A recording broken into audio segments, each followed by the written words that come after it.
Oi, Átila, oi, Aninha, oi, Valma, oi, Mimi, oi, Carmelina. Oi, meu bem. Olá, Tudo bem? tudo bom? Oi, Oi, Cá, tudo bom? O nosso Walter Webcamless. Vamos lá, vamos compartilhar a tela.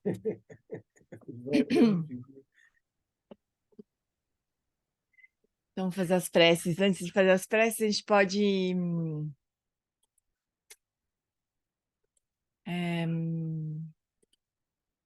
trazer um pouquinho a atenção pro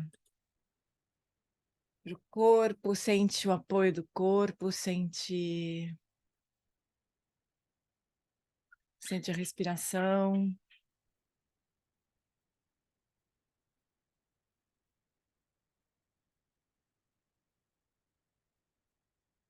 Como diz o Eric, toma o seu assento interno.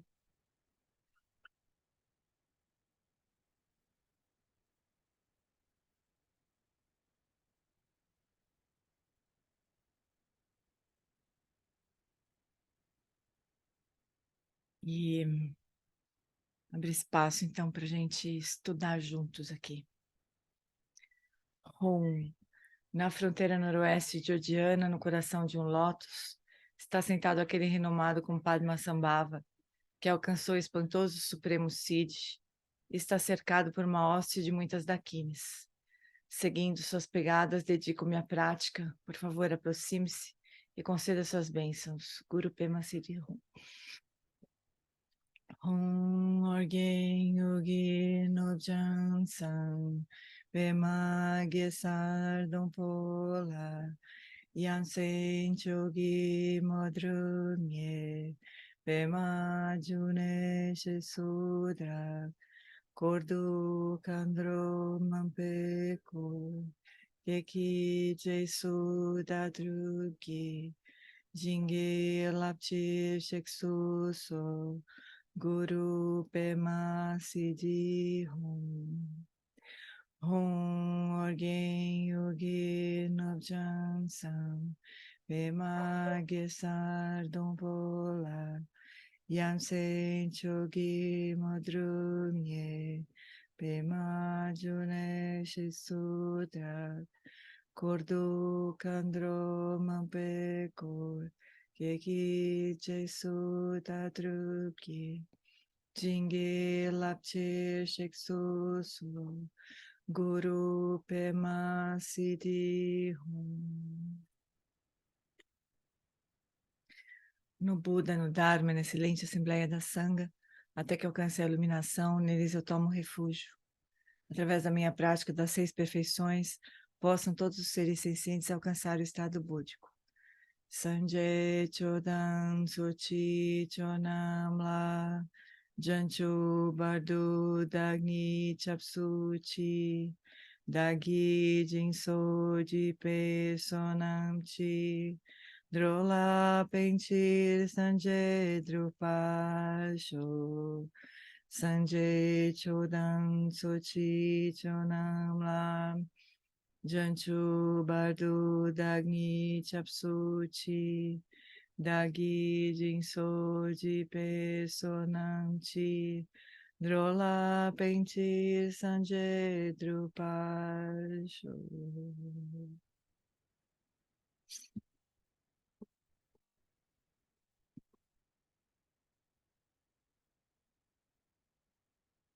Então, oi Carolzinha, oi Arthur, oi Margarete, Jacinta, Hobbs. Peraí que eu tirei os microfones, pronto.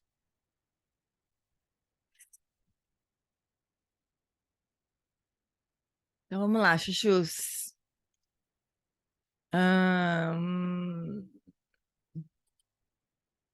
Eu vou mostrar aqui onde que a gente está. A gente está aqui. O segundo ponto, cultiva a bodhicitta absoluta e relativa. Considere todos os eventos como se fossem sonhos. Então, semana passada,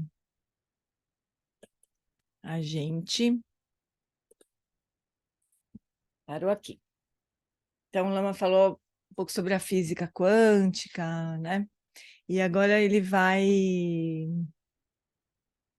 avançar um pouquinho aqui, como que os budistas veem a realidade, né? Então, os budistas, assim como os físicos, sondam a realidade. Os budistas enviam uma sonda analítica diretamente para a natureza da experiência e da própria mente. Os fenômenos observados... Não, vou falar de novo. Os fenômenos observados... Eu acho que o espanhol tem uma vantagem, eles botam uma interrogação antes da frase começar, né? Você já sabe que vem uma pergunta, né? Eu acho sensacional. A gente não tem isso. Então tem que meio que consertar. Os fenômenos observados existem pura e objetivamente, independentes da percepção desses mesmos fenômenos, né? A gente, assim, agora que a gente estuda um pouco o budismo, a gente já entende, né? Pelo menos conceitualmente, um pouco, que não, né? Que existe sempre o processo da coemergência acontecendo. Mas a gente pode muitas vezes não se lembrar disso, e antes de estudar o Dharma, então, nem se fala, né? A gente não tinha menor entendimento de que é assim que as coisas são, né? A gente sempre tem a sensação de que existe alguma coisa lá fora que a gente só está constatando, né? Que não muda, assim. A gente só está constatando. A gente não participa, né? Dessa realidade, né? É isso que a gente pensa. Não sei, eu pelo menos era assim que pensava. Não sei como é que vocês veem isso. Mas é uma visão radicalmente linda, né? Através de uma análise penetrante, pode-se descobrir que não. Quer dizer, a posição do Kindle, tá aqui, ó, página 106, posição 1641. Cris. No Kindle 1641. No livro deve ser lá por volta da página 106, às vezes não coincide muito. Então, em vez disso, há um componente subjetivo nos fenômenos, sem o qual eles não existem. Quer dizer, o sujeito participa, né? Por exemplo, uma sala, nossa sala, assim, parece estar totalmente lá fora. Quando investigamos, descobrimos que a sala, tal qual a percebemos, depende de nossas faculdades visuais. Da mesma forma, os sons que ouvimos são dependentes da nossa capacidade de ouvir. Nesse ponto, estamos envolvidos em um truísmo psicológico. Continue investigando. A luz existe, os fótons existem. As ondas sonoras realmente se propagam nos vários meios em velocidades finitas. Uma onda sonora, como descrita na física, surge algo... uma onda sonora... tá faltando alguma coisa aqui nessa frase, né? Uma onda sonora, como descrita na física, surge talvez como algo para sua mente conceitual. Talvez falte um como aqui, né? Surge como algo para sua mente conceitual, mas o que você realmente ouve é bastante diferente da onda sonora, né? É possível que você sinta uma onda de choque de um jato quebrando a barreira do som, mas você nunca percebe uma onda de som se movendo pelo ar, assim como você nunca viu um fóton viajando a 300 km por segundo. As ondas de luz e as ondas sonoras, tal como são teorizadas na física, são conceitos criados no contexto de uma matriz conceitual. É assim que a gente explica o fenômeno da luz, né? Por quê? Porque a gente tem uma matriz conceitual, de onde surgiram perguntas, e aí se desenvolveu instrumentos para medir a luz. Se a gente tivesse uma outra matriz conceitual, tivesse feito outras perguntas e tivesse desenvolvido outros instrumentos, a gente veria coisas diferentes, possivelmente, né? Mas a gente não acha isso. 300 mil quilômetros por segundo. Eu falei o quê? Por hora, né? Eu falei, acho. Quilômetros por segundo. 300 quilômetros por hora num carro quase. Né? Tá certo, Val, desculpa aí.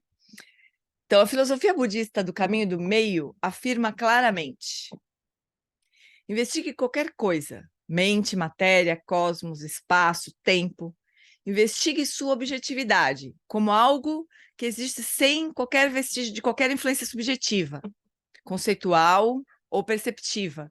E como resultado, você não encontrará nada.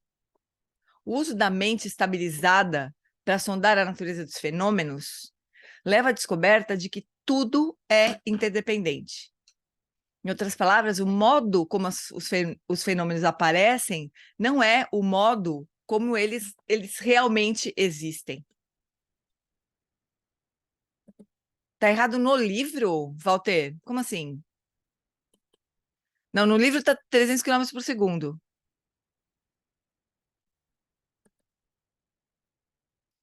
Ele está dizendo que é 300 mil, ele está dizendo que deveria ser 300 mil e não 300. 300 mil? O certo são 300 mil, 300 mil quilômetros por segundo?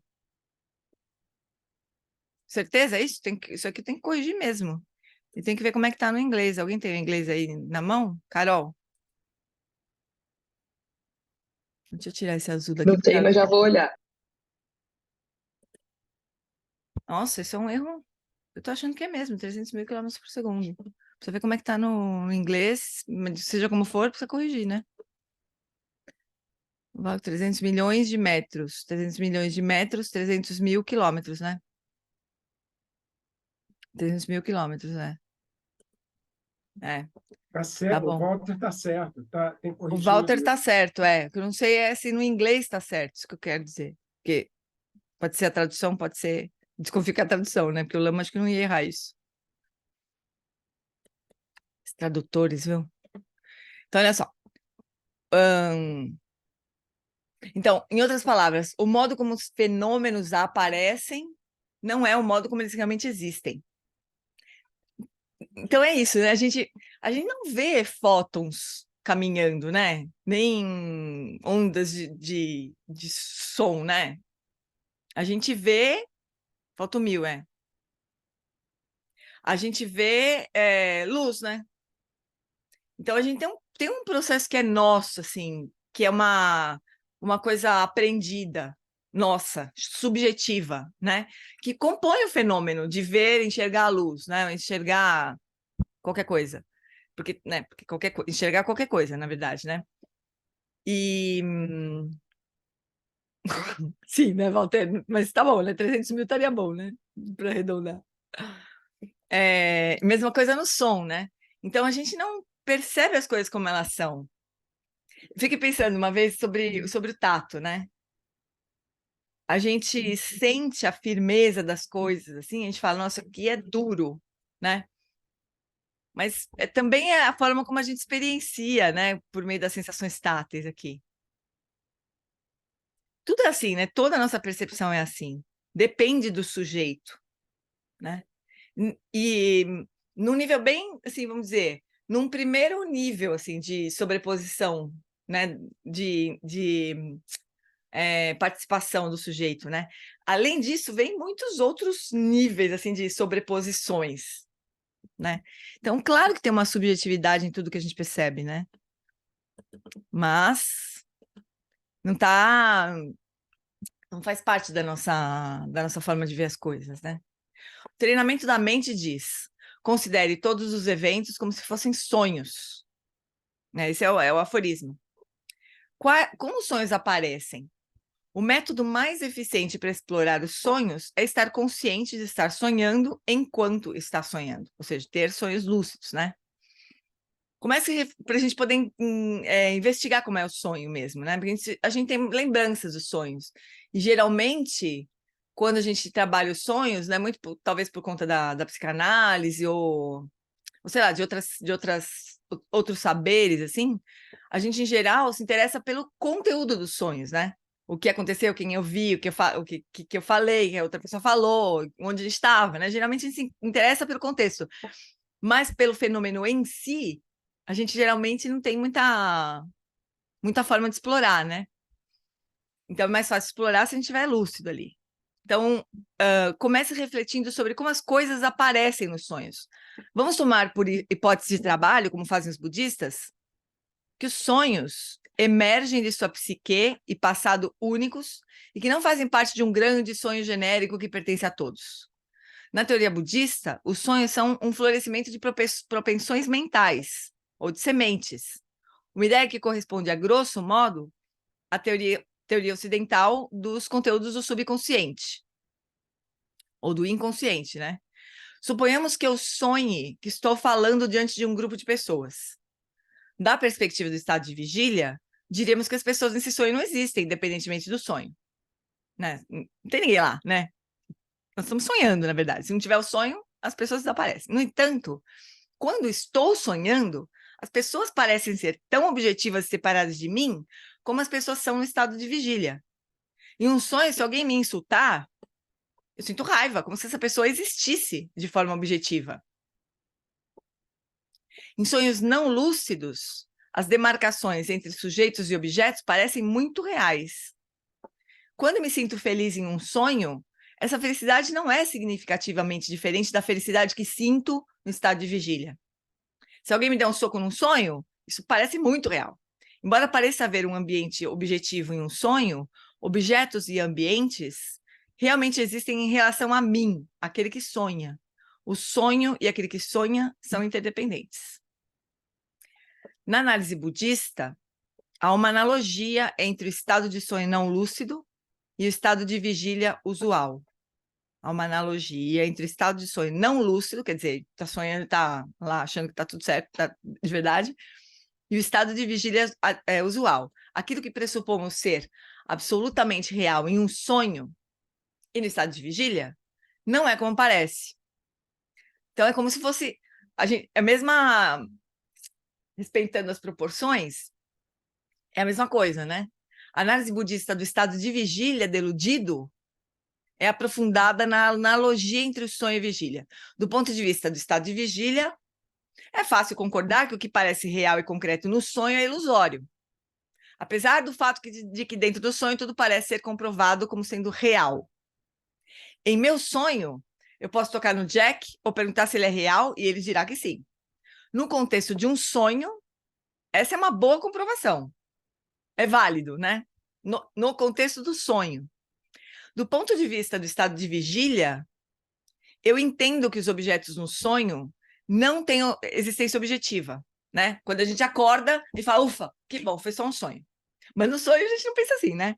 Então, quando a gente está no estado de vigília, a gente entende que os objetos no sonho não têm existência objetiva, mas dependem de mim, que é aquele que sonha.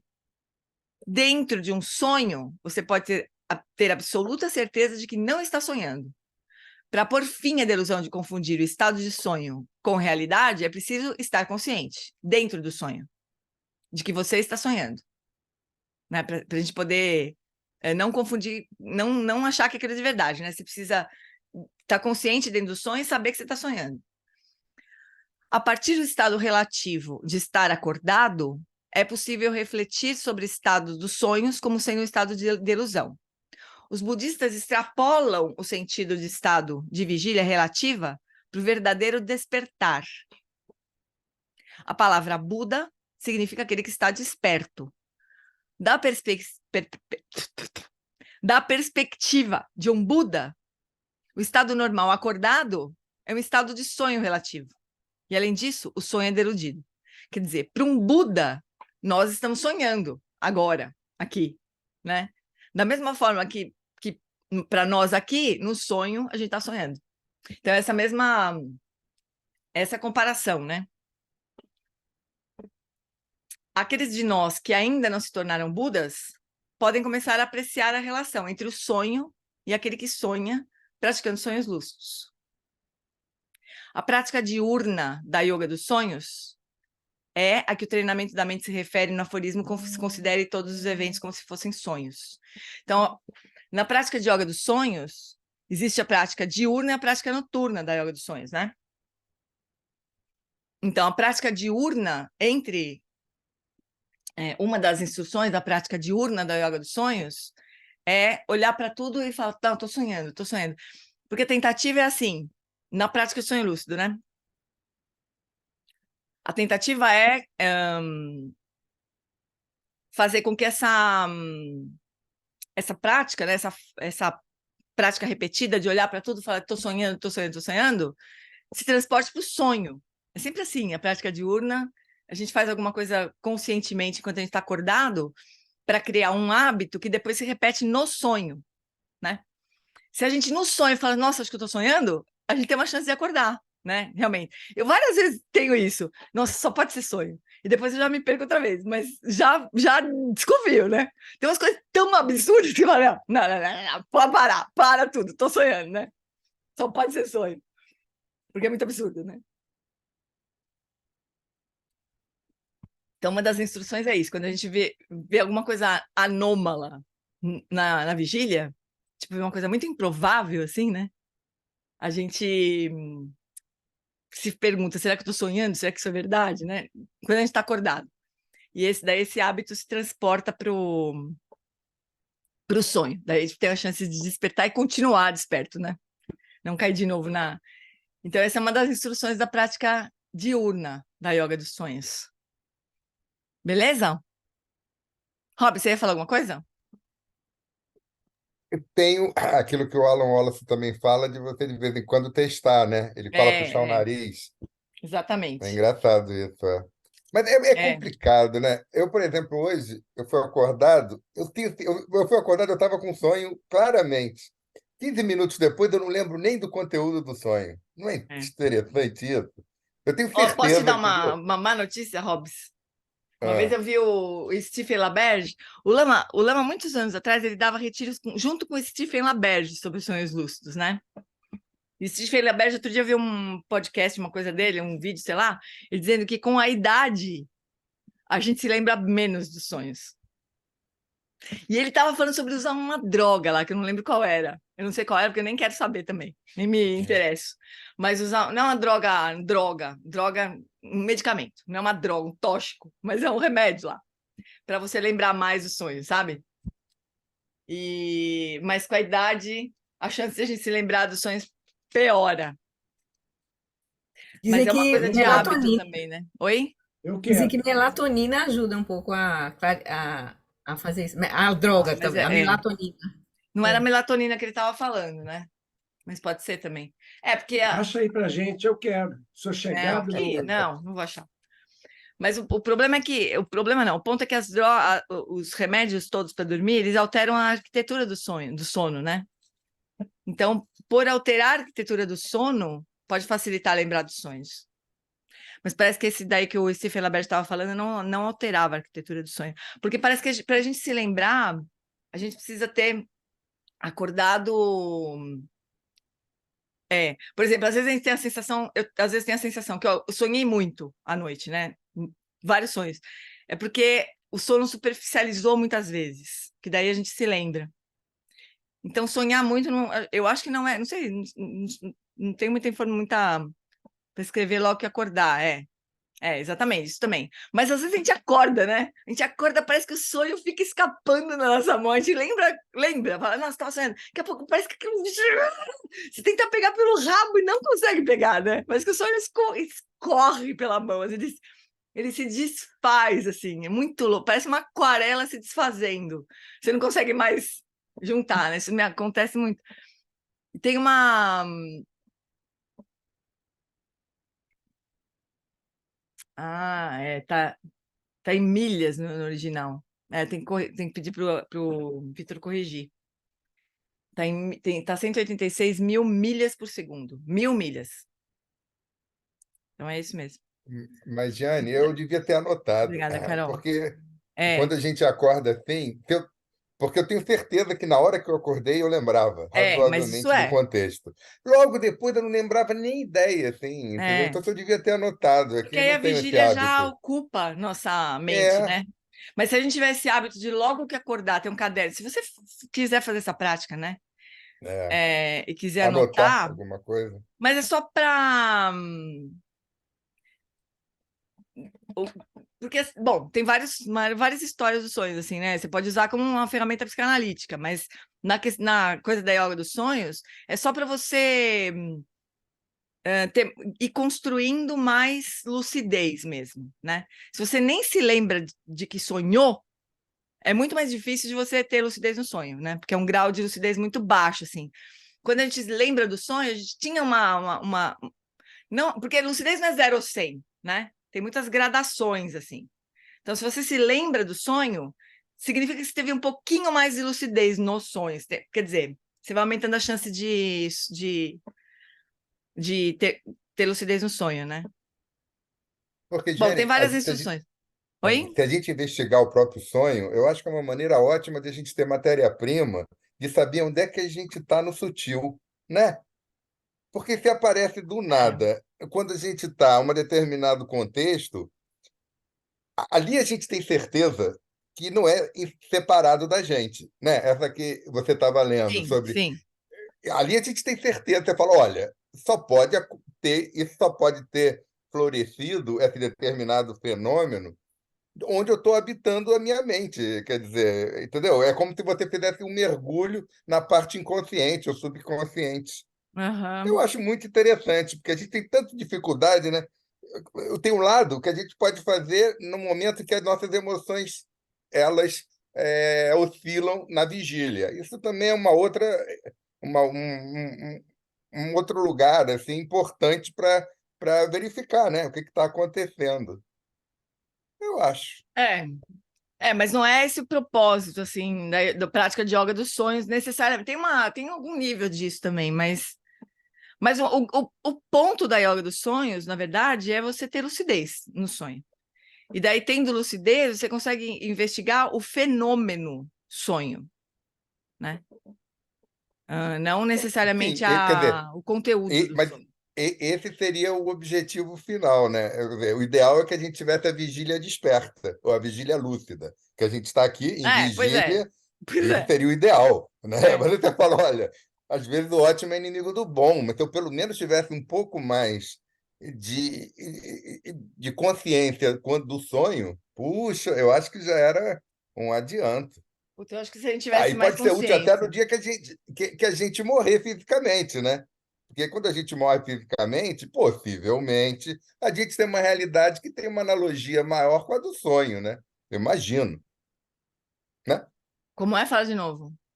Quando a gente morrer fisicamente, eu acho que a gente vai vivenciar uma realidade que possivelmente terá uma analogia um pouco maior com a do sonho do que com a da vigília.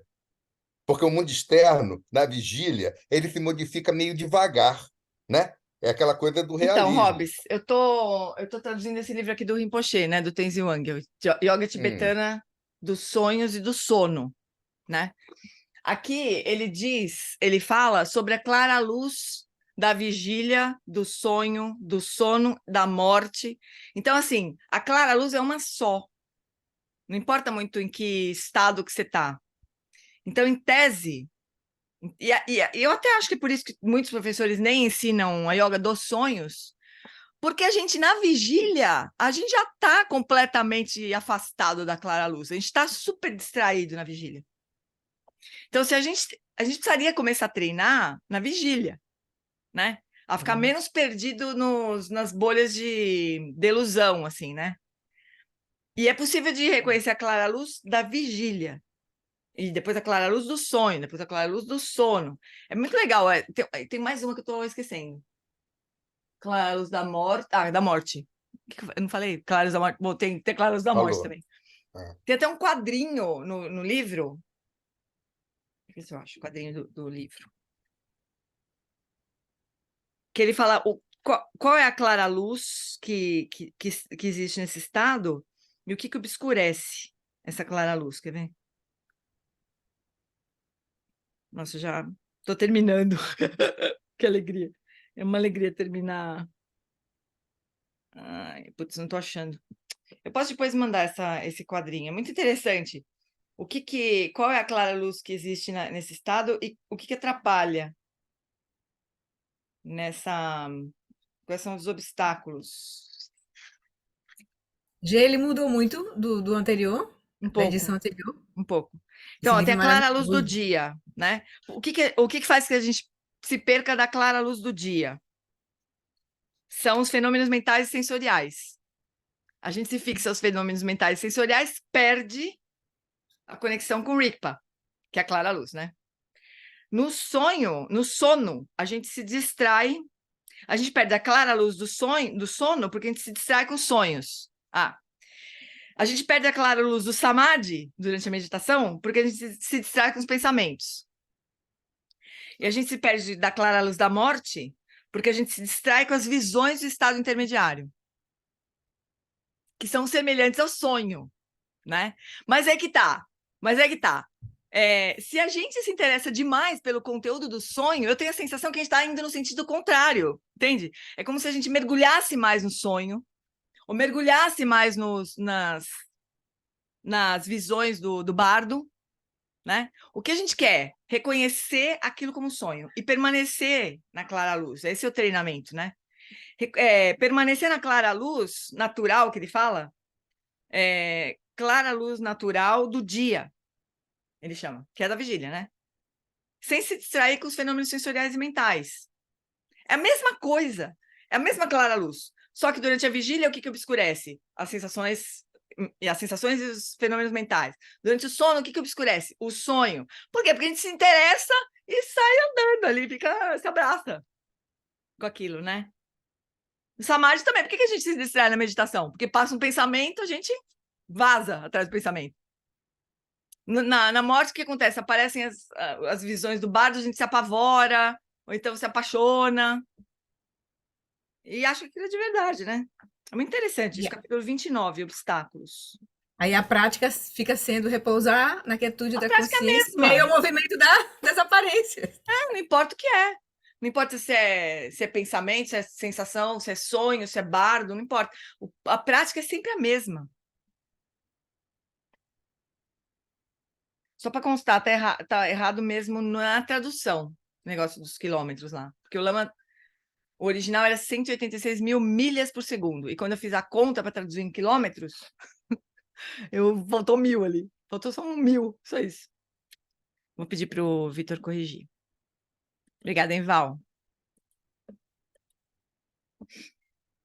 Então, é isso. Então, o ponto na yoga dos sonhos, é compreender a natureza do sonho, né? Que ele é insubstancial, que ele é feito de nada, né? Não tem substancialidade, poder manipular o sonho. Mas eu acho que se a gente se encantar muito pelo sonho, tem dois lados, assim, né? A gente precisaria se libertar do efeito, da atração que o sonho tem para a gente. Às vezes, entender o sonho, o conteúdo do sonho nos ajuda nisso, eu acho, né? O processo psicanalítico pode ser útil nisso, o processo, sei lá, de investigação. Porque, por exemplo, a gente tem sonhos muito assustadores, né? Se a gente resolve aquilo, o que nos assusta, né? Aquele sonho pode ter menos poder sobre nós. Mas também, se a gente reconhecer direto que sonho é sonho, acabou, não tem poder nenhum, né? Mas, às vezes, não dá. A gente precisa ir aos pouquinhos, né? Jane, às vezes é bom ter um plano B. Porque a gente não vai, né, clara luz, direto e tal. Vamos sonhar que a gente vai nascer numa terra pura. É um sonho, né? Não entendi. Como assim? Sonhar Vamos sonhar dado que se a gente não conseguir, durante essa vida que a gente está, a gente realmente reconhecer a clara luz, se a gente não conseguir, vamos sonhar, entendeu? Aspirar que na hora que a gente morrer fisicamente, a gente sonhe numa terra pura. Mas isso é outra coisa, né? Isso não é um sonho. Isso não é um sonho nem é bardo. Isso é um renascimento. Mas olha, se na terra pura você ainda está com diferença entre mundo interno e mundo externo, é um tipo de sonho, né? Eu imagino. Não, mas porque eu quero senão dizer, você não precisaria... claro, né, Roberto? Mas assim, a nossa vida aqui também é um sonho nesse sentido. Mas, sim, mas é um sonho que a gente já chegou conceitualmente a essa... Quer dizer, eu pelo menos, né? Conceitualmente eu já cheguei a essa conclusão. Mas do ponto de vista prático, eu ainda tenho muito de reificar, entendeu? Mas uma terra pura também. É a mesma coisa. Então, Só por que... isso é um sonho. Se tem alguma reificação em uma terra pura, não tem como não ser um tipo de sonho. Quer dizer, é uma coisa lógica, né? Você tem que falar, olha, o Rigpa é não reificação, é não fixação. Rigpa é você o mundo externo e interno, eles estão ressignificados como sendo dois lados da mesma moeda. Numa terra pura, você está num contexto em que lhe ajuda, imagino, a ter esse objetivo de você realizar Rigpa de forma menos difícil. Sim, mas como é que a gente chegou nessa conversa mesmo? Não lembro. A gente pulou do sonho para a Terra pura, não lembro mais. É porque a Terra pura, na verdade, ainda é um sonho, eu acho. É um renascimento como esse nosso. É um Sim, sonho. que é um Sim, sonho. claro, sim. Aí só tem uma maneira de sair do sonho. Qual é? Acordar. Despertar. É. Acordar, exato. Na Terra pura ainda estamos dormindo, mas a gente está dormindo num sono tão levinho que você está perto de chegar e ver e perceber a não dualidade, entre aspas, né? Porque a não dualidade não é percebida. A gente tem que sempre falar essas coisas. Quando a gente vai para o ensinamento definitivo, a linguagem começa a falhar em cada frase. Mas entendeu? Eu acho isso, pode estar tudo errado, mas pelo menos fica aquela coisa que eu vejo que tem uma certa coerência interna. Uhum. Entendeu? E foi nesse sentido. Valeu. Entendi. Fala, Atila. Não, é rapidão, era só para falar assim, com o Roberto aí, que a gente pode encontrar as coisas nessa vida, né? As coisas que a gente projeta para a Terra pura, ou mesmo para o sonho, a gente pode estar encontrando. Isso me lembrou, porque enquanto ele estava me falando da Terra pura, eu lembrei de um livro que conta a história da Dipa Ma, que era uma mestra, né? Então, ela conta uma coisa muito interessante, que é assim, ela conta que nos países budistas as pessoas tinham o hábito de ir ao templo. Aí que teve uma vez que foi ela e uma outra pessoa, e elas subiram no ônibus e estava chovendo muito. E elas desceram do ônibus e estavam molhadas e não tinham como chegar ao templo. Aí parou uma carruagem e ofereceu uma carona para elas até uma casa perto ali, onde elas pudessem ficar por um tempo. Lá elas ficaram por 15 minutos. Passada a chuva, elas saíram de lá e foram para o templo. Chegando no templo, elas todas molhadas, as pessoas falaram: olha, mas como vocês conseguiram chegar? Vocês estão tão molhadas. Elas disseram assim: não, nós fomos para uma casa. Aí as pessoas falaram: não, mas não tem uma casa perto. Aí passou o tempo e eles foram investigando, tentando localizar a casa e nunca localizaram. Aí elas chegaram à conclusão seguinte: como elas tinham uma prática de moralidade, uma boa intenção, que os deuses poderiam ter ajudado elas a chegar naquele tempo. E quando a gente tem uma boa intenção, o universo ajuda a gente na nossa prática. Então, Roberto, fica tranquilo. Um sonho bom ou ruim, entendeu? Se você tem uma boa intenção, você vai ter uma boa prática. Aproveita. Aproveita o acordado e o sonhado, entendeu? Eu lembrei dessa história, a hora que ele estava falando, eu falei: opa, mas peraí, pode ser que a gente possa ser socorrido tanto no sonho quanto na vigília. Linda, né?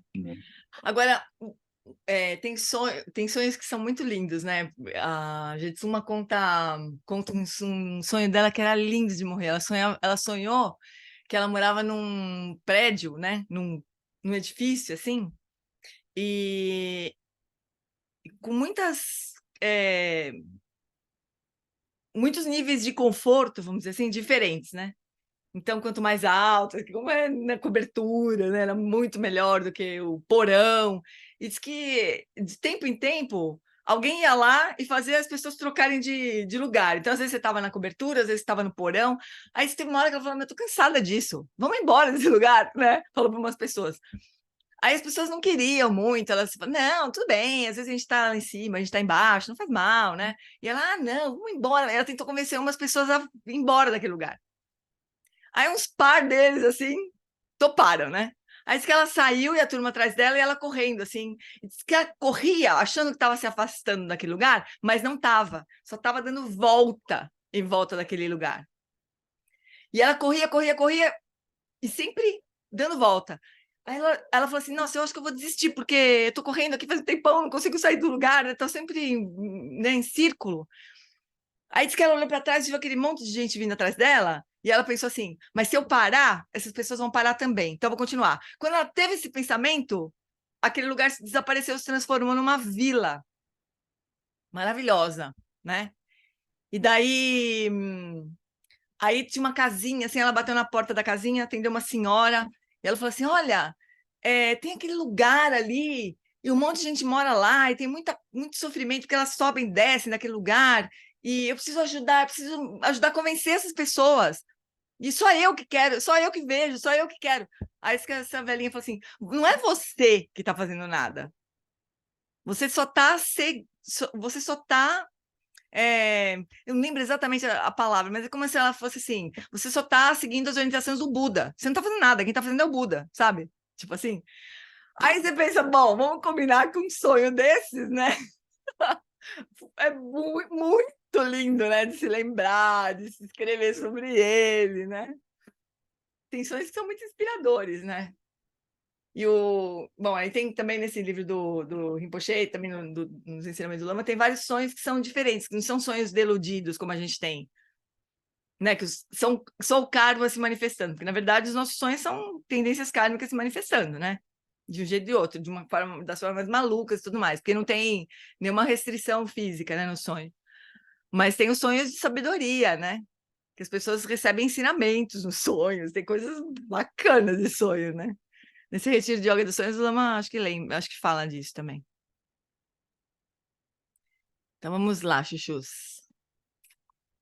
Então a prática diurna da yoga dos sonhos é a que o treinamento da mente se refere no aforismo: considere todos os eventos como se fossem sonhos. Não é necessário nenhum salto de fé para emergir na hipótese radical e intuitiva de que os fenômenos têm uma qualidade de sonho. Essa hipótese não é exclusiva do budismo. Ela pode ser encontrada em várias outras tradições contemplativas. Trabalhando com a analogia do estado de sonhos, imagine a perspectiva relativa de um estado mais desperto, um estado semelhante de um Buda. Compreenda que, neste momento, você está sonhando. A prática diurna de yoga dos sonhos implica ponderar. Neste estado de vigília, relativamente falando, estou profundamente adormecido. A realidade aparente é um sonho. E todos os meus pressupostos sobre demarcações absolutas, sujeito, objeto, eu, outro, são profundamente equivocadas. E teria que se debruçar nessa ideia, né? E aceitar, como diz o Gespendi, convencendo o nosso coração, né? Um sonhador lúcido proficiente tem sonhos perfeitamente nítidos. Enquanto está sonhando, está consciente de que objetos e indivíduos no sonho nada mais são do que aparências da mente. As demarcações absolutas desaparecem. Uma vez eu perguntei para o Lama, por que no sonho lúcido você não tem controle sobre o que acontece no sonho, né? Tipo assim, o que eu quis dizer assim, num sonho não lúcido, né? O nosso karma está se manifestando ali e cada coisa acontece de jeitos que não tem como saber, né? Por quê, nem como que vai acontecer. Eu achava que num sonho lúcido deveria existir algum controle, tipo assim, se eu estou sonhando com alguém e essa pessoa, se eu estou lúcida, né? Eu deveria controlar, na minha ideia idiota, né? Eu deveria controlar o que essa pessoa faz. Porque, afinal de contas, eu tenho lucidez, né? Só que isso nunca acontece, por mais que esteja lúcido, né? As pessoas que estão lá no sonho, elas não estão nem aí. Se você está lúcido, se você não está. Elas estão fazendo as coisas delas lá. E a gente, quando está lúcido, não tem o menor controle sobre isso também, né? E eu achava que devia ter. Mas é claro que não, porque... Claro que não. Porque, por mais lúcido que a gente esteja, o sonho ainda é manifestação kármica, né? Quer dizer, um Buda não sonha. Então, tem esse ponto, né? Um Buda não sonha. Então, por quê? Porque não tem karma, né? Mas para nós, não. O karma está se manifestando ainda no sonho, por mais lucidez que a gente tenha, né? Eu ficava equivocada com isso. Uma vez me aconteceu de eu ter um sonho lúcido com o Gustavo, gente. Eu estava sonhando com o Gustavo. Eu falei, Gustavo, sabia que eu estou sonhando? Ele, vamos fazer uma coisa bem legal, então.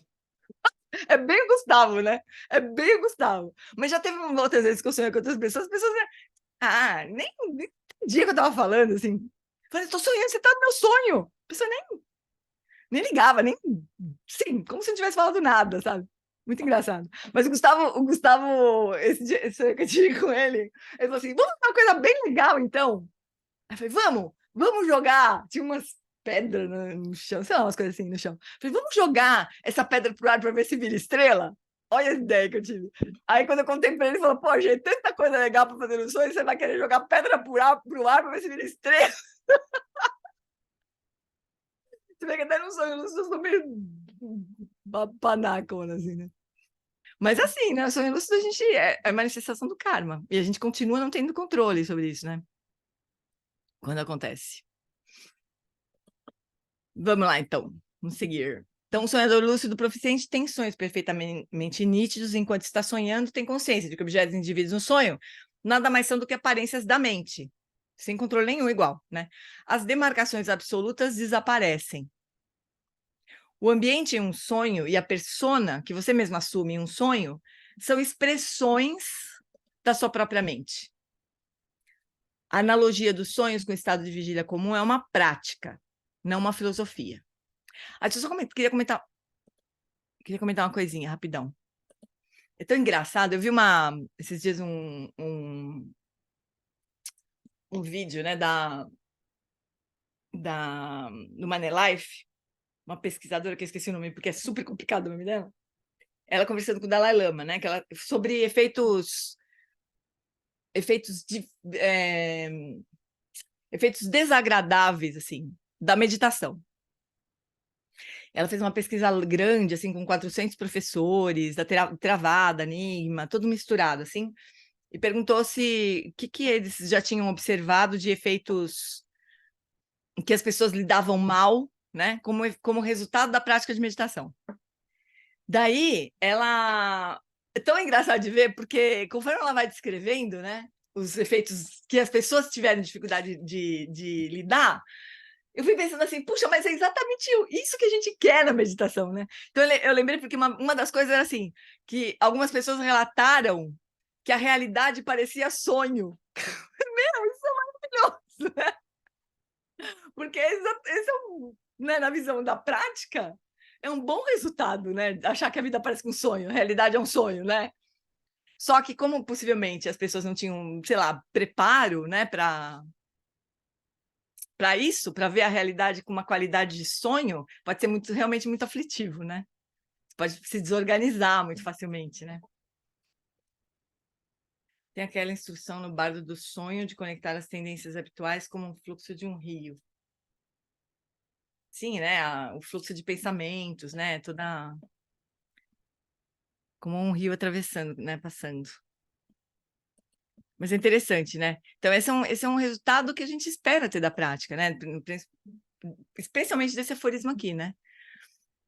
Então, o objetivo do treinamento da mente em 7 pontos é proporcionar sabedoria e prática suficientes, sintetizadas em um único ensinamento, para se atingir o despertar espiritual. Os budistas não pressupõem que a percepção da realidade dos seres humanos e a forma de responder a essa realidade sejam imutáveis. Em vez disso, a hipótese budista é de que a mente é maleável, e o que é necessário para transformar a percepção em a resposta é um comportamento consistente.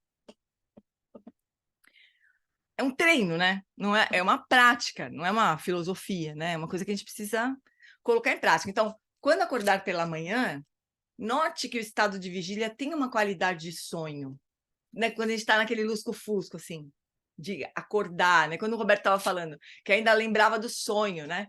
Porque a realidade da vigília ainda não invadiu a gente, né?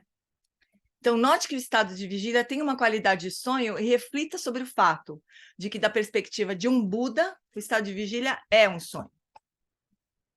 Na nossa perspectiva de vigília comum, semelhante ao sonho, a distinção entre sujeito e objeto é exagerada. Isso significa que os seres sencientes que eu experiencio como sendo o outro não são absolutamente outros. Isso é mera convenção. Não é o outro, é a experiência que a gente tem do outro, né? É muito diferente isso. Não é que o outro não existe, né? O outro existe. Claro que o outro existe. Claro que existe alguém ali, né? Não é que não existe alguém ali. Mas o que a gente chama de outro, né? A Cris, o Darcy, a Flor, é a minha experiência de Cris, de Darcy, de Flor, né? Não é uma coisa, não são pessoas completamente desvinculadas de mim, né? Da minha experiência. Mas a gente não acha isso. Quando ele se refere ao outro, a gente fala assim: a Cris é uma querida, é uma pessoa maravilhosa, como se a Cris fosse, a Cris mas como se a Cris fosse intrinsecamente maravilhosa, né? Mas a experiência, a gente nunca fala assim, olha, a Cris que eu conheço, ou na minha experiência, a Cris isso aqui, né? A gente fala como se fosse aquilo. Não é? Não está na nossa visão esse elemento assim de participação da realidade, né? De a gente participar da realidade que a gente enxerga. Só que não é, bobona. Só que sim. Então é muito louco isso, né? Então a distinção entre sujeito e objeto é exagerada. A noção de objetividade absoluta, ou seja, de que os objetos existem de uma forma absoluta e que eu existo de uma forma absoluta também, faz parte do sonho. A prática diurna de yoga dos sonhos, considere todos os eventos como se fossem sonhos, é sustentar a noção de que, de uma perspectiva desperta, esse estado de vigília relativa é um estado de sonho, de sono, desculpa. Existe também uma prática noturna de yoga dos sonhos, e algumas pessoas têm a sorte de ter uma habilidade natural para realizá-la. Existem várias técnicas para desenvolver a capacidade de sonhar com lucidez. A melhor prática para pessoas com mentes ativas é estabelecer a mente em seu estado natural enquanto adormece. Então, a gente pode, né, tentar fazer aquela prática de repousar na consciência e deixar a mente, blá, blá, blá, fazer o que ela quiser e escorregar para o sono, né? As técnicas de visualização, que são as práticas que o Rinpoche ensina, visualizar um ar na garganta, né? Sílabas sementes. As técnicas de visualização costumam levar à insônia, graças ao esforço necessário para sustentar a imagem visual.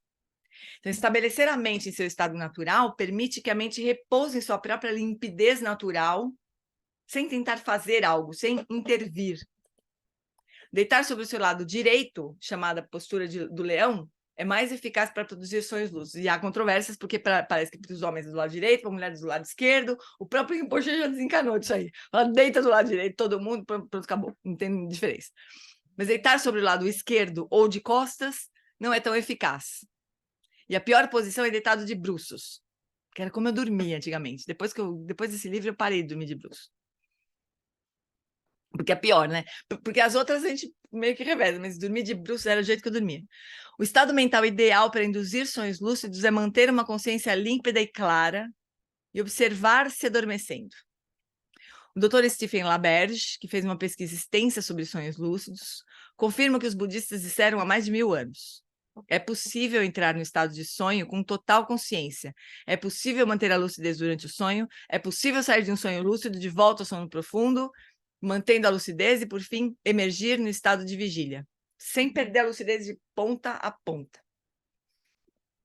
Para iniciar a prática da yoga dos sonhos, comece por perceber os sonhos no início da manhã, que a gente estava conversando com o Hobbes. Período em que os sonhos são mais frequentes e o sono tende a ser mais leve. Então, emerja do sono sem se perder da história do sonho.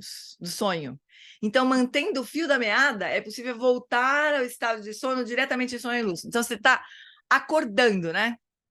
Você está acordando, parece que você está acordando no meio do sono, né? Você estava sonhando ali e acordou.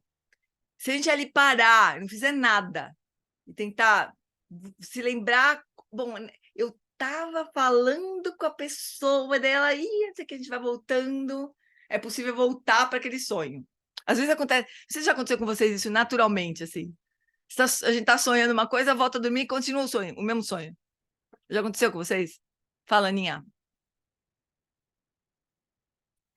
Já aconteceu, eu estava num sonho bom, não me lembro agora o que que era, mas era um bom, e eu estava com vontade de ir ao banheiro, eu falei assim, ah, meu Deus do céu, pelo amor, aí eu disse assim, eu vou com o olho fechado até o banheiro, fazer xixi e voltar para continuar o sonho.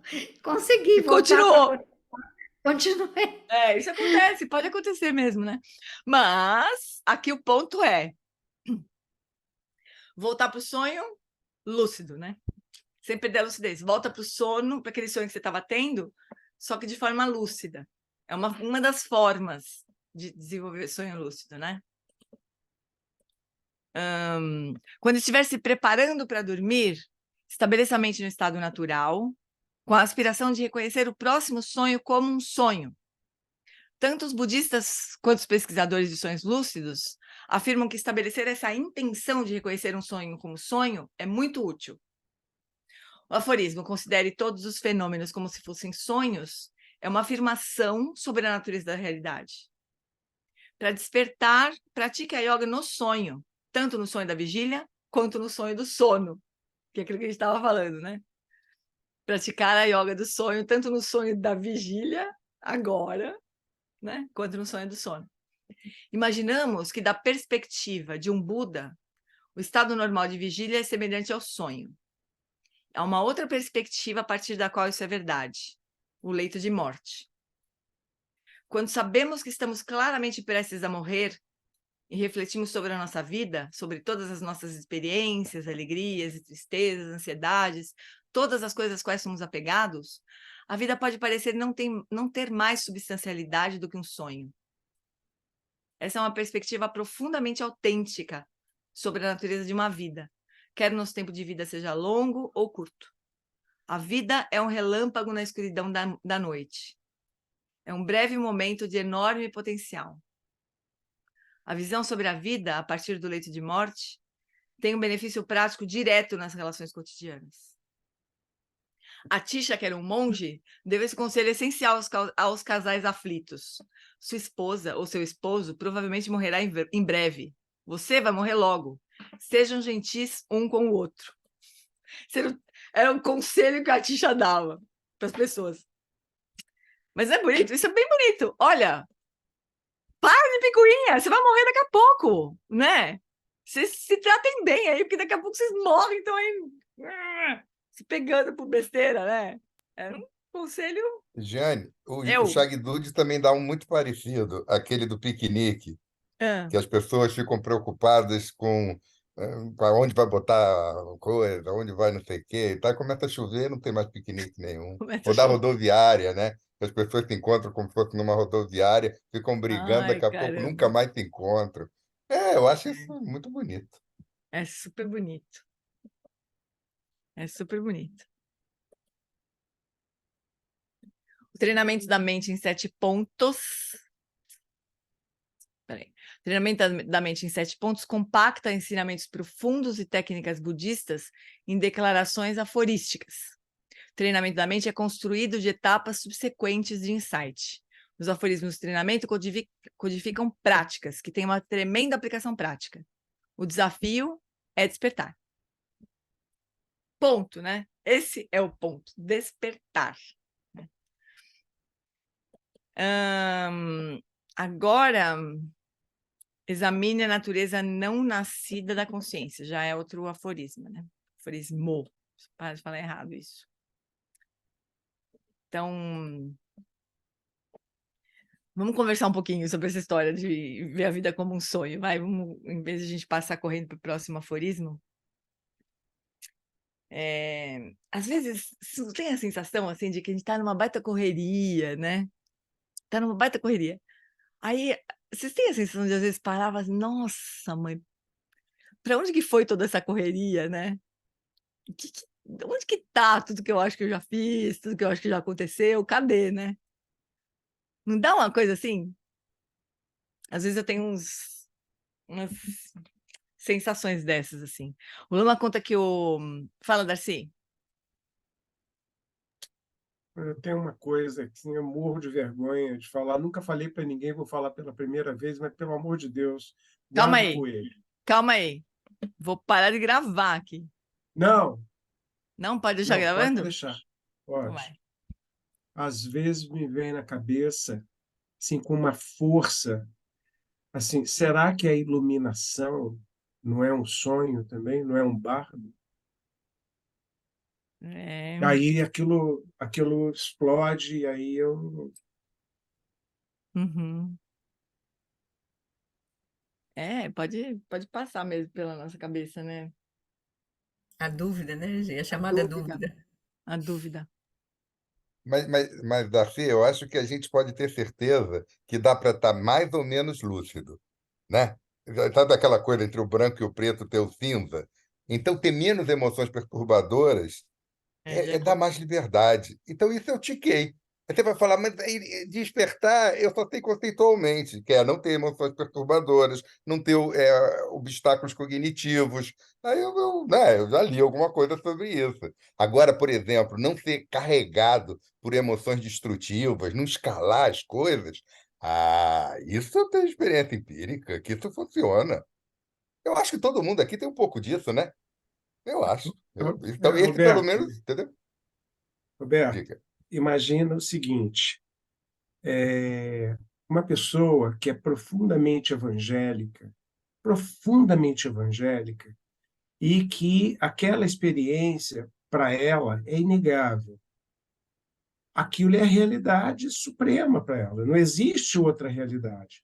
Para nós aqui que estamos estudando numa outra perspectiva, para nós, a vigília não é a realidade última. Então, nós estamos em busca daquilo que a gente chama de realidade última, que dizem os iluminados, ou os sábios, ou os realizados, que é tão óbvia que a gente não consegue ver, e tão próxima que a gente não consegue tocar. Essa obviedade, quando o indivíduo chega nesse estado de obviedade, é, a meu ver, um estado de lucidez, de consciência, da consciência, que a gente momentaneamente tem. A gente tem clareza de que eu estou consciente de que a minha mente é que está criando um monte de coisa.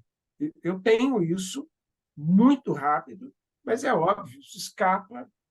Agora, imagina um indivíduo que, como Buda, chegou à iluminação e que passou a viver a partir daquele. É essa questão que eu me pergunto. Será que para aí? Assim, não dá para responder, né? Mas eu imagino em que um ser senciente, quando desperta, ele ganha uma dupla visão. Ele não desaparece. Vamos por exemplo do Buda Sakyamuni. Ele viveu 40 anos nessa realidade que a gente compartilha antes do Paranirvana. Então, mas ele, de um determinado momento, ele teve uma dupla visão. Quer dizer, a visão dual continuava, mas ela ressignificada para uma visão não dual. É o máximo que eu posso chegar, assim, do ponto de vista. Roberto, hoje você não tem uma dupla visão? Você não tem uma Olha, dupla visão que o estado de vigília é um estado relativamente... mas você tem uma outra visão. Quando eu vou eu dormir, conceitualmente, entendeu? Eu acho que faz todo sentido que seja possível. Mas eu ainda sou uma máquina de reificação. É como a Giane fala. Ela fala, eu conheço o Darcy, e eu falo, conheço o Darcy, tal, tal. Eu não falo, é a minha visão do Darcy que está coemergindo, entendeu? É um pouco diferente.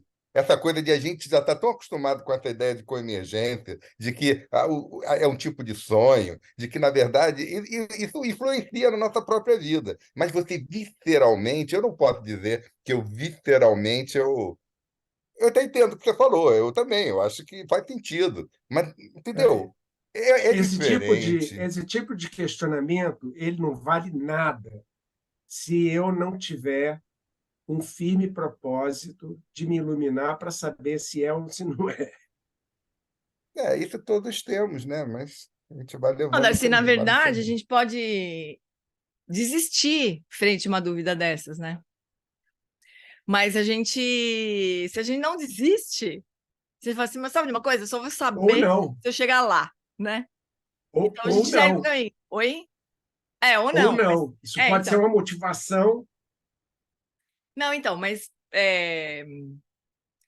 se você não desiste pela conta da dúvida, ainda achando que você pode quebrar sua cara, que pode chegar a lugar nenhum e tudo mais, eu acho que isso é bom, sabe? É uma coisa boa. O duro é quando a dúvida é aflitiva mesmo, assim, de a gente fala, acho que não vale a pena, vou, sei lá, fazer outra coisa. Esse que é o ponto, né? O difícil, eu acho que, das dúvidas. Mas enquanto a gente não desiste, tá valendo, né? Eu acho. acho que, para mim, assim, a chave é a gente buscar entender a natureza da iluminação, que está ligado a entender a natureza do oposto, que é a confusão, a não iluminação, a confusão. Então, tentar entender a natureza mesmo. O que é isso que a gente está chamando de iluminação? Porque se a gente não tiver essa clareza, né, talvez a gente não vá focar somente esse aspecto, a gente tem que focar o aspecto da confusão. Se a gente começa a entender a natureza do sofrimento, disso, né, da nossa vida, da nossa mente, aí vai trazer a gente para nossa mente, lá, óbvio, né? Então, quando a gente começa a entender a natureza da nossa experiência, a gente está se aproximando dessa experiência, né? Que a gente está chamando de iluminação. Esse é um nome. Iluminação é um nome, né? Mas o que é essa experiência? Né? Então, a gente, talvez, o ponto é o que é isso, né? O que é, de fato, o que é a minha experiência, né? É essas práticas de Vipassana que eu acho que vai ver agora, né? A gente vai examinar, de fato, a natureza da nossa experiência, que a gente chama de sofrimento, de vida, de seja o que for, né? De eu. E isso vai nos conduzir a esse despertar, né?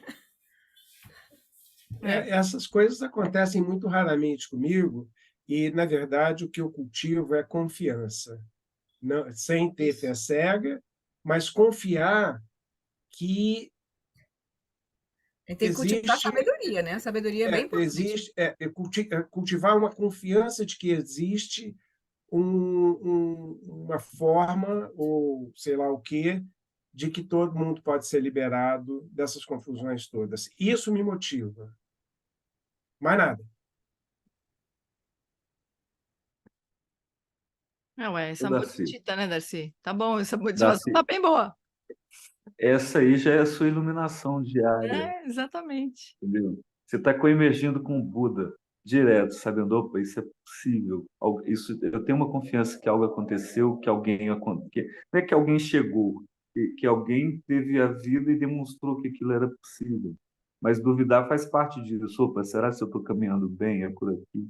É legal. Eu achei essa pergunta sua maravilhosa. Essa iluminação Um sonho. o som pardo, né? Um sonho. Lembrei daquela pergunta do filho do Arnold Antunes que falou: pai, e se Deus morrer, o que vai ser da gente? Aí, é mais ou menos essa pergunta. Mais ou menos a mesma coisa.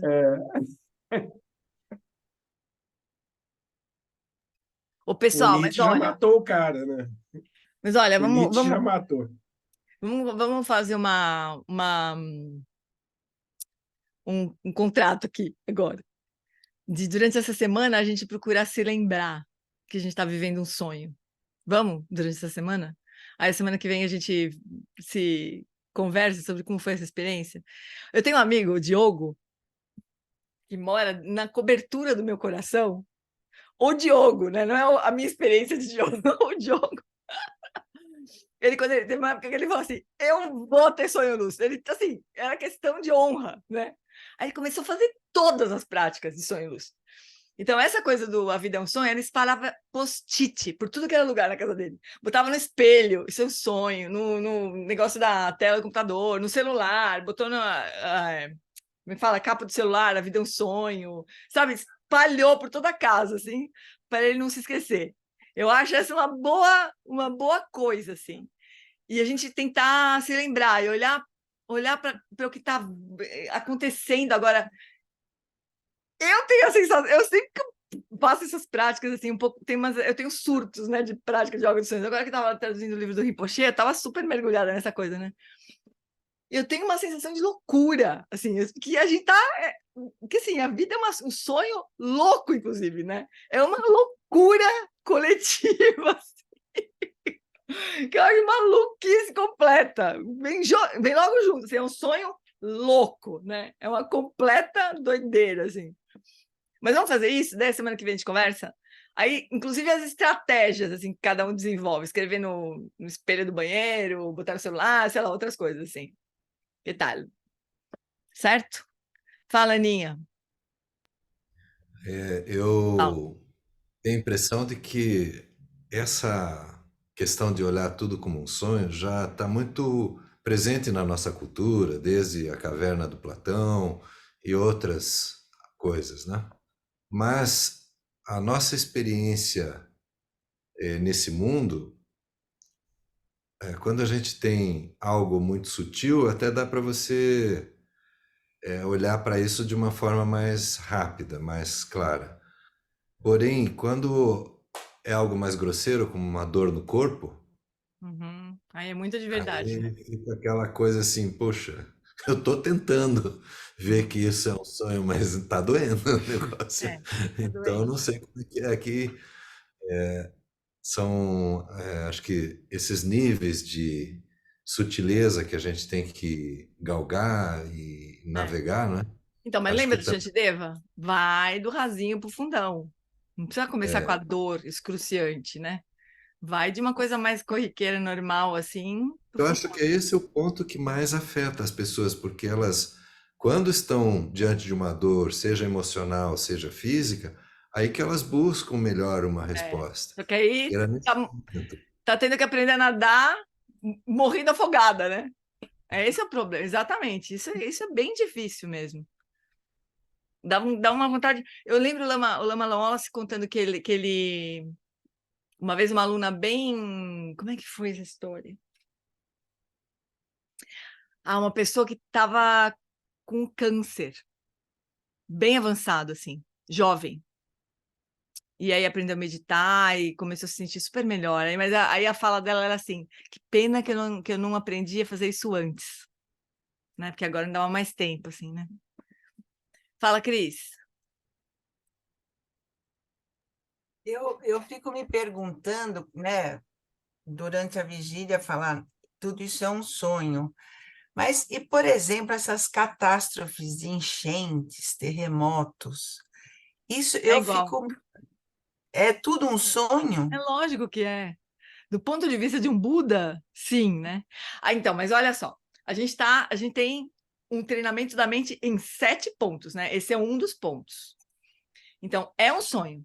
Mas para quem não tem essa realização, não é um sonho. E o sofrimento existe para essa pessoa, né? Então, a gente tem sempre esses dois. A bodhicitta absoluta é um sonho. A bodhicitta relativa, mais dói. Então, eu vou ajudar. Essa é sempre esse jogo das duas realidades. A realidade absoluta que é um sonho. Definitivamente, tudo é um sonho. O terremoto no Marrocos, a inundação na Líbia e o sorvete que eu tomei antes de vir para cá. Tudo sonho, igual, né? Só que a dor existe. Para quem não tá, para quem não tá, para quem não tem essa realização, né? Para quem não tem essa realização, dói muito. Então surge a bodhicitta relativa, que é eu vou levar esse ser à iluminação, porque daí ele vai ver também que é um sonho. Mas enquanto ele não vê que é um sonho, dói. A gente pode incluir esta mente, a nossa mente também nessa aspiração. Que esta mente, todas as mentes, entendam e realizem a natureza de sonho da realidade, né? E a gente vê que o convite é urgente mesmo para a gente ver, porque a gente vai chegar naquele dia, aquele momento em que tudo vai se O desfazer. terremoto para nós, né? Do terremoto, da inundação, seja o que for. Terremoto Né? individual, né? Só eu Que tô é a com nossa terremoto, né? morte, que é a nossa morte. A gente É. vai chegar nesse dia.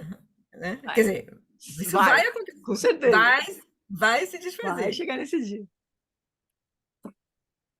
É um bom Flori, treinamento. mas o problema é que a gente, mesmo dentro dessa questão de ver todas essas coisas aí, os acidentes, etc., ou seja, que esse dia vai chegar para a gente, mas esse dia, se você olhar direitinho, ele já chegou para a gente.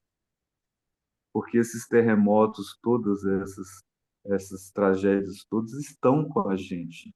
Esse momento é nosso também. Então, assim, é muito interessante, porque a gente começa a ver o seguinte: opa, estamos juntos mesmo, entendeu? Porque a questão de causa e consequência está aqui, né? E o momento da morte também está acontecendo para a gente, o nosso mundo, que assim, você vê, né, aquela coisa que os mestres falam de que a pessoa é o centro da sua própria mandala, tá? Então a minha mandala está se desfazendo, né? O tempo inteiro, assim, se você for olhar o tempo inteiro. Aí faz sentido você fazer treinamento, porque aí você vira e fala, opa, é assim, se desfaz, entendeu? É bem isso, mas parece que a gente fica meio que ainda na ilusão mesmo, né? E E nesse aí ponto, Átila, não tem, né? a gente pode ligar, inclusive, com cada noite, né? Cada adormecimento é um processo de dissolução que a gente está passando, né? E cada sonho que surge, cada vigília que a gente recomeça, a gente Mas está não passando. é que a gente vai dormir com certeza de que a gente vai acordar no dia seguinte? A gente tem Pois é, certeza. a gente dorme A como gente bota o animal. despertador, a gente bota o despertador, fica pensando o que a gente tem que fazer no dia seguinte. Cara, cadê a garantia, né? A gente é muito doido, né? Muito doido. Mas a gente não está na história da morte ainda. A gente está na história do sonho. Então vamos fazer esse exercício assim durante essa semana, de ver a natureza de sonho, do que a gente dá tanta realidade. Sabe o que me ajuda a ver isso? É olhar para o que passou. Aí eu ia contar uma história do Lama. O Lama conta que os pais dele, quando a mãe era viva, não, obviamente, quando os dois eram vivos, a mãe também era viva, o pai está vivo ainda, mas quando os dois já tinham se aposentado, eles viajaram o mundo em cruzeiros. Faziam cruzeiros pelo mundo todo, assim. Muitos, eles não paravam em lugar nenhum, a vida deles era viajar. E daí, teve um momento que eles já não se lembravam mais se eles tinham estado naquele lugar mesmo, se eles tinham sonhado, o que era o que era o quê, sabe? E é muito interessante isso, né? Aconteceu uma vez comigo também de um namorado meu, tá contando uma história que era minha, como se fosse dele. Porque eu já tinha conversado tantas vezes com ele que ele achava que ele que tinha vivido aquilo. E, quer dizer, essa assim, é uma declaração, né, de que a vida tem uma natureza insubstancial mesmo, né? Claro que a gente pode pensar, não, mas as coisas que eu fiz têm consequências. Menos, né? Quer dizer, só o cenário continua se transformando à nossa volta, né? E a gente faz sempre essas relações causais, assim, como se isso fosse uma prova de que aquilo de fato existe, né? Claro que tem causalidade, tem tudo isso. Não é assim, a vida é um sonho e nada existe. Não é isso. Tem causalidade, tem tudo isso, tem dor, tem tudo isso, né? Mas como seria, o ponto é assim, como seria a nossa vida se a gente enxergasse a experiência da vida como sonho? Não é suculento isso, né? Se eu visse a vida como sonho, mesmo, de verdade, como seriam as minhas reações? Como seriam as minhas preocupações? Como seria a vida para gente? Se a gente visse que a vida é um sonho? Que a vida é um clarão, um lampejo de um relâmpago que... Ou a chama de uma vela, como disse o Eric no último body training, né? Chama de uma vela que apaga rápido, assim. Mas parece que as coisas estão muito ligadas, não é? Coisa do sonho e da morte, não é? Parece que tá ligado? Um pouco acho que é o nosso medo também de ver as coisas, que as coisas não têm tanto sentido assim como parecem que tem, né? Que não vale tanto a pena assim, a gente se matar para conseguir isso, aquilo outro, e, sei lá, transformar isso, aquilo outro. E a gente já logo traz o tema da morte, né? Interessante isso. Amores, falando em morte, eu preciso ir, porque eu tenho aula às 8 agora, não é 8h30. Sabe o que aconteceu uma vez? O Vini foi embora também para não me ajudar, mas sou tão complicada com essa história da aula do Gestalt, que uma vez eu saí às 10 para as 8, fiquei até 8h30 de bobeira esperando, achando que era 8h30, mas não, era às 8, perdi meia hora de bobeira da aula que eu tinha. Putz, goiabice completa. Certo? Então, tarefa de casa, né? Experimentar a vida como sonho, beleza? Na semana que vem a gente conversa. Vou botar até no grupo, sei lá, para a gente se lembrar. Então, vamos fazer as preces.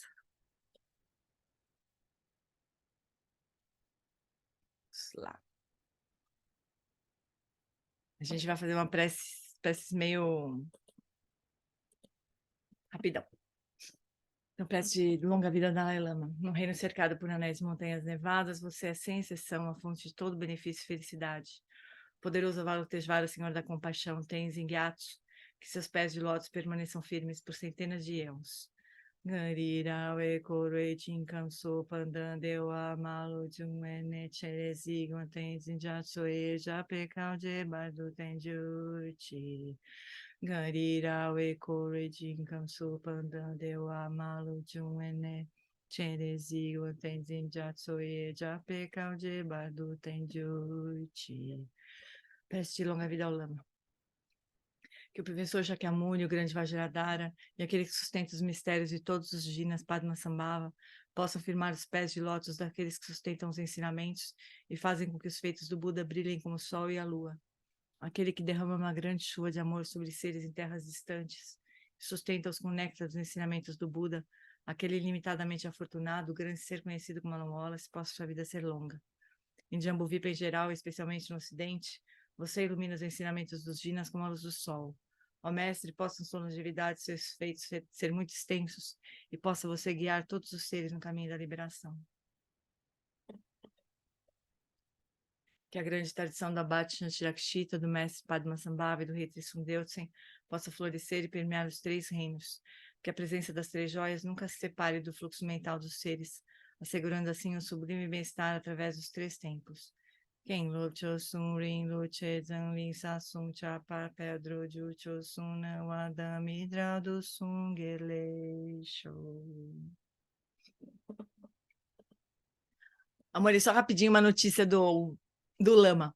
Esse fim de semana a gente encontrou com a Michelle, né, do SBA, eu e a Carol encontramos com a Michelle, ela buscou nós no aeroporto, levou para o aeroporto, aquela queridice total, né?